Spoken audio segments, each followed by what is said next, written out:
Program menjaga mutu adalah proses yang berkesinambungan, sistematis, objektif dalam penetapan masalah dan penyebab masalah.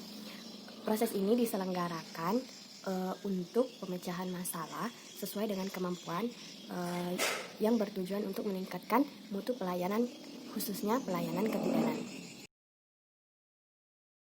Baiklah, di sini ada dua tujuan untuk menjaga program mutu. Yang pertama, tujuan umum. Tujuan umum yaitu untuk lebih meningkatkan mutu pelayanan kebidanan atau kesehatan yang diselenggarakan. Kemudian tujuan yang kedua yaitu tujuan khusus. Yang pertama, diketahuinya masalah yang terjadi dalam mutu pelayanan kesehatan. Misalnya, klinik X mempunyai masalah yaitu semakin hari semakin berkurangnya pasien atau pengunjung yang berobat ke klinik ini.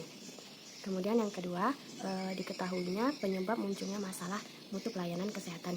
Di sini kita mengetahui bahwa tenaga kesehatan yang bekerja di klinik X ini atau bidan-bidan yang bekerja di klinik ini, karena kurang disiplinnya mereka dalam membuka klinik, sehingga pasien itu, misalnya mereka membuat di papan itu jam 8 sampai jam 5 sore itu buka. Nah, tetapi saat ada pasien, malah klinik ini belum dibuka. Jadi kan misalkan ada pasien yang datang, harus menunggu dulu, bidan harus membersihkan klinik dulu.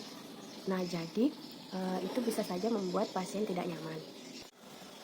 Ketiga, terselenggaranya penyelesaian masalah untuk lebih meningkatkan mutu pelayanan dan mengetahuinya penyebab masalah yang telah ditemukan. Nah, tadi kan sudah kita temukan bahwa ketidakdisiplinan tenaga kesehatan atau bidan dalam membuka klinik.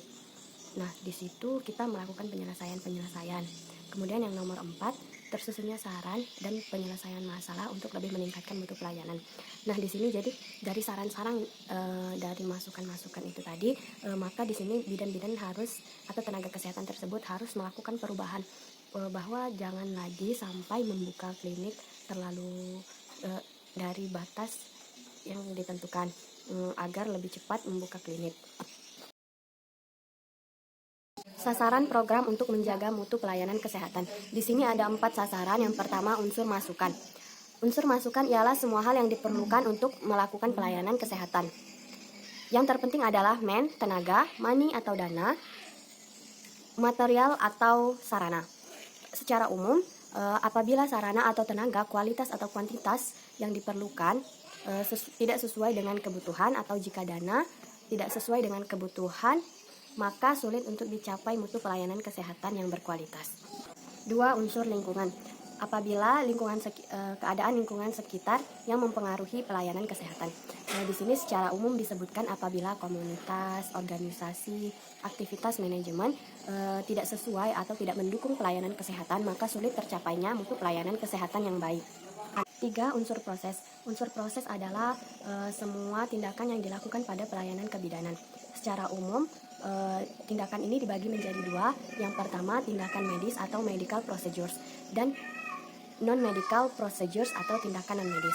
Secara umum disebutkan apabila kedua tindakan ini dilakukan namun tidak sesuai dengan standar, maka sudah diharapkan pelayanan kebidanan yang bermutu.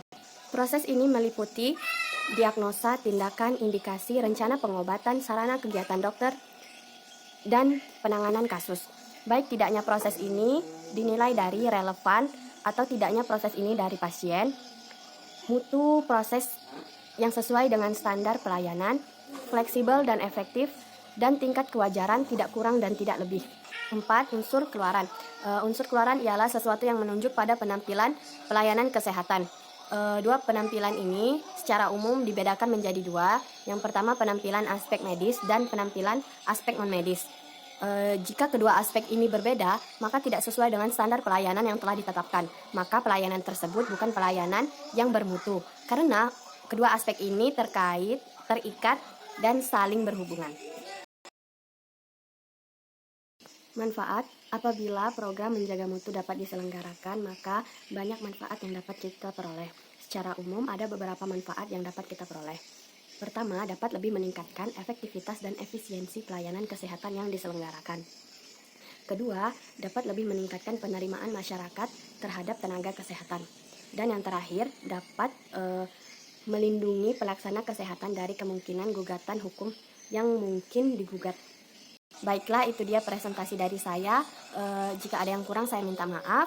Semoga ilmu ini dapat bermanfaat ke depannya. Saya akhiri. Wassalamualaikum warahmatullahi wabarakatuh.